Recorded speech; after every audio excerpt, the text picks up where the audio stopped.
Yo, salut les découpeurs de parquet, bienvenue sur la clinique, bienvenue dans cette nouvelle vidéo. Aujourd'hui, on va tout d'abord féliciter Becky Lynch qui est enceinte et qui n'est plus la championne féminine de Raw, et c'est Asuka qui hier à Raw a remporté entre guillemets sa ceinture, tout simplement parce qu'on a découvert que dans la mallette du Money in the Bank, il y avait la ceinture de Becky Lynch. Donc l'occasion fait le larron, Asuka, nouvelle championne de Raw, et on ne peut évidemment que féliciter Seth Rollins et Becky Lynch qui vont accueillir quelque chose de tout à fait exceptionnel dans leur vie, l'arrivée d'un enfant. Donc félicitations aux futurs parents. Et maintenant qu'on a fait les remerciements, on va se pencher, comme je l'avais dit hier dans ma petite vidéo tier list Money in the Bank, on va se pencher sur la piscine de chiasse qui a été le Money in the Bank, le match Money in the Bank masculin-féminin, les deux mélangés. Je l'ai re-regardé ce matin, j'ai pris quelques notes et on va voir ensemble, objectivement, tous ces petits éléments qui ont fait que c'était, franchement, j'avais honte d'être fan de catch en voyant ça. Pourtant, à WrestleMania, ils ont fait le Boneyard Match, ils ont fait le Firefly Funhouse. Certains ont détesté le Firefly, moi j'ai adoré également. Mais ça veut dire aussi que ce type de match shooté et fait comme un film, c'est pas forcément quelque chose qui rend toujours bien. Il faut quand même que ce soit bien produit, qu'il y ait pas trop de trucs où tu dises, on se pose des questions, on dit pourquoi ils font ça, c'est pas logique, c'est mal fait ou autre. Et bien sûr, je ne peux que vous encourager, les amis, à balancer vos commentaires, à vous abonner si c'est la première fois que vous tombez sur mes vidéos, mais surtout à balancer vos commentaires pour me dire que je me trompe complètement et que ce match était génial, en m'expliquant qu'est-ce que vous avez aimé dans ce combat très précisément, comme moi je vais détailler maintenant ce qui m'a fait me sentir mal devant ce Money in the Bank. Parce que là, dans ce Money in the Bank, c'était un enchaînement comme ça, c'était des gouttes, plein de petites gouttes qui finalement ont fait cette grande piscine de chiasse, mais je vais quand même aussi mentionner les quelques fois où je me suis dit, tiens, ça c'est vraiment cool que les mecs aient fait ça, mais de manière générale, pour la grande majorité des trucs, c'était vraiment, là j'étais comme ça, je me grattais la tête en me demandant qu'est-ce qui leur avait passé par l'esprit, ou alors pourquoi est-ce que après 1 mois, 4 semaines pendant lesquelles ils pouvaient éditer, enlever, voire carrément refaire des trucs, pourquoi ils ont tout simplement laissé cette version du Money in the Bank alors qu'ils auraient très bien pu polir pour avoir quelque chose d'un petit peu plus tolérable. Alors évidemment, je respecte entièrement ceux qui ont aimé le match, qui ont été divertis et qui ont passé un bon moment. Ça n'a pas été mon cas, et comme sur cette chaîne je partage ce que j'aime et ce que j'aime pas, et bien maintenant on va se plonger dans le Money in the Bank version piscine de chiasse 2020. Et en toute fin, on va aussi voir pourquoi les éléments du Money in the Bank et l'actualité de la WWE avec cette nouvelle version du Wild Card qui nous annonce que Corbin sera là à Raw la semaine prochaine. Et en fin de vidéo, vous allez aussi voir pourquoi c'est totalement débile d'avoir mis Corbin, pas parce que c'est Corbin, mais par rapport à ce qui s'est passé lors de Money in the Bank. Alors Otis, évidemment, il a remporté le combat, et c'est lui qui a brillé dans ce match Money in the Bank, entre les yes kicks, entre les... qu'est-ce qu'il avait dit au début dans le gym, là, sets and reps. Enfin, Otis était vraiment top dans ce match-là. Un autre élément qui était relativement subtil, qui m'a surpris et que j'ai beaucoup apprécié, c'est lorsque Baron Corbin lance la galette de 20 ou 25 kilos dans le miroir et qui pète le miroir.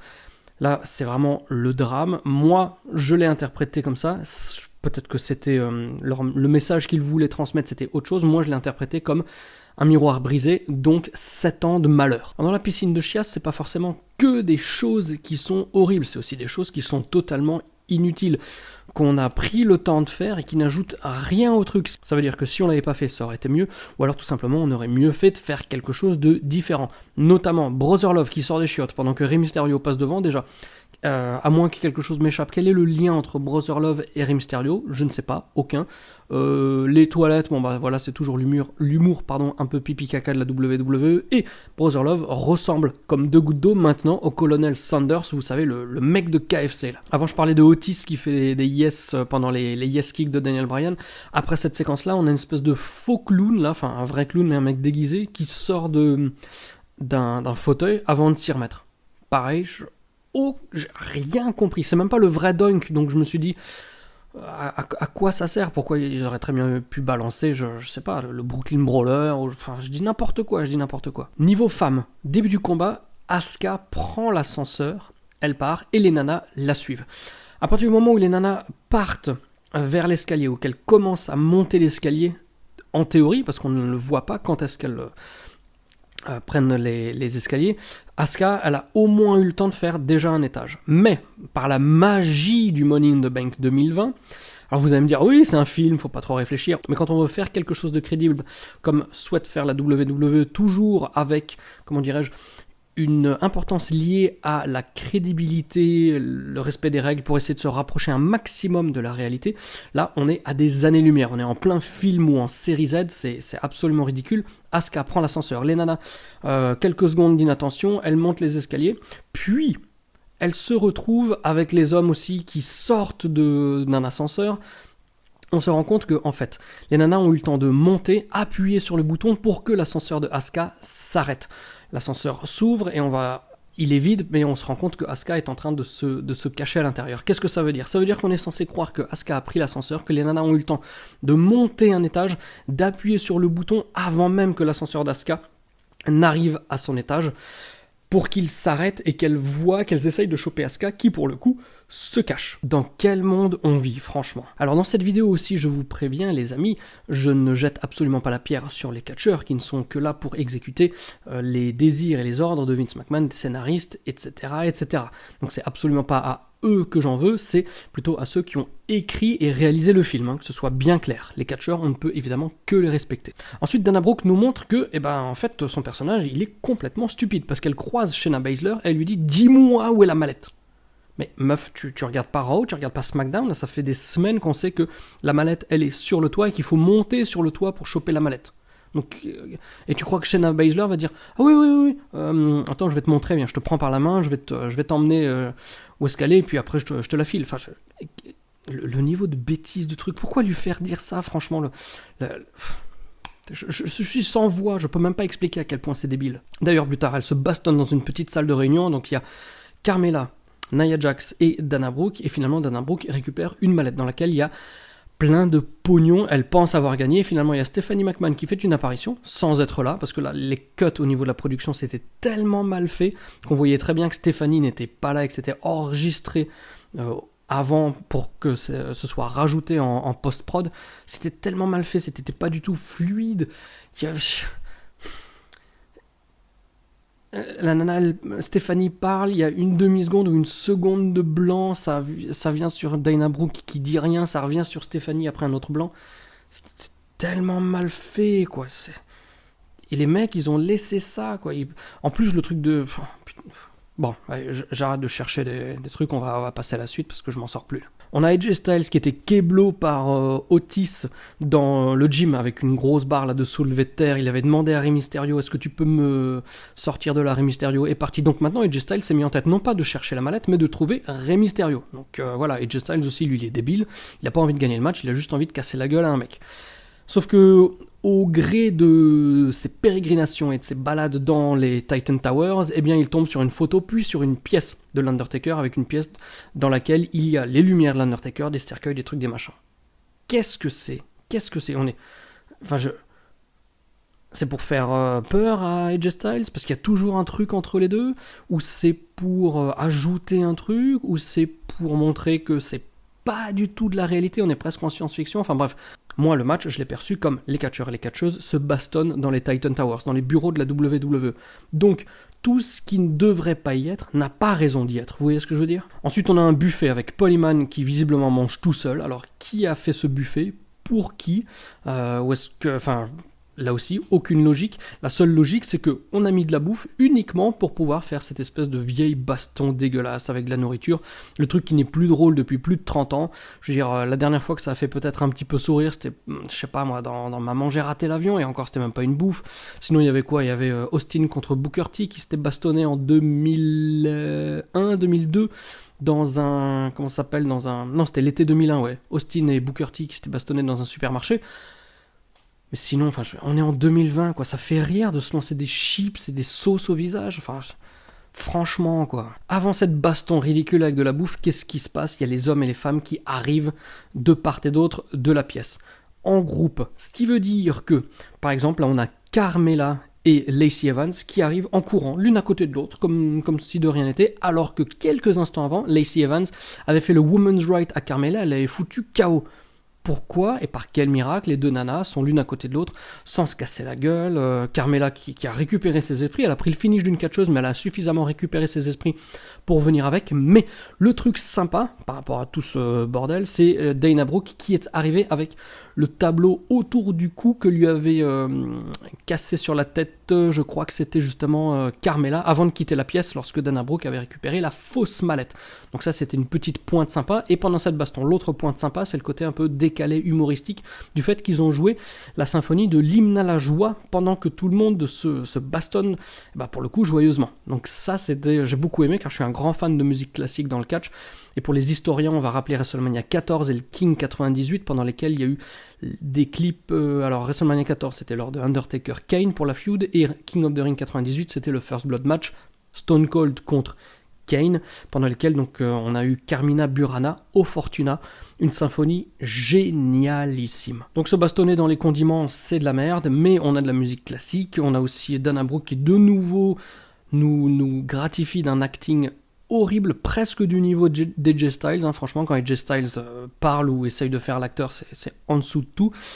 Et pour ce qui est du l'hymne à la joie, tiens, d'ailleurs, ça me rappelle que c'était le thème de Triple H fin 96, début 97. Donc peut-être que c'est pas anodin, même non, jusqu'à fin 97, hein, je crois même jusqu'au SummerSlam 97, lorsqu'il affronte Dude Love dans une cage, il l'avait aussi. Bref, avant qu'il rejoigne la Dégénération X, c'était son thème. Donc petit grain historique aussi. Ensuite, Asuka arrive. On verra qu'elle est finalement poursuivie par toutes les catcheuses dans une pièce qui est en train d'être lavée par un bonhomme. Donc on sait qu'il y a une nana qui va se casser la gueule. On sait pas qui, j'espère que c'est pas Asuka. Et elle demande au mec, tenez-vous bien, où est le toit ? Mais on s'en fout de où est le toit. Tu montes, tu prends l'ascenseur comme tu as essayé de faire dès le début, tu essayes d'aller le plus haut possible, tu essayes de prendre des escaliers de secours. Je veux dire, moi je suis dans mon immeuble. Quand je fais du sport là pendant cette espèce de confinement, je fais des escaliers up and down comme ça non-stop pendant une demi-heure. Donc si je veux aller en haut, je sors, je prends l'escalier et je monte. Je vais pas commencer à me balader là dans la résidence, au rez-de-chaussée, près du spa, à la bibliothèque, dans les couloirs où il y a les appartements. Enfin, on ne se balade pas dans les méandres d'un immeuble si on veut aller sur le toit. Tu prends les escaliers et tu montes jusqu'à ce que ça s'arrête, quoi. Et qui sait, je vous le donne dans mille, qui va se casser la gueule sur le sol lavé? Eh bien, c'est Dana Brooke qui va faire une chute ridicule. D'ailleurs, ils auraient pu essayer de le tourner autrement, parce que là, non seulement elle a risqué de se blesser, mais en plus, c'était absolument mal fait. Donc voilà, c'est du Benny Hill, sauf que Benny Hill, c'était il y a 30 ans, voire plus. Du côté des hommes, après, on a Baron Corbin qui arrive à dégommer Daniel Bryan et AJ Styles, et ensuite il s'arrête devant la caméra, il fait « Maintenant, je vais sur le toit ».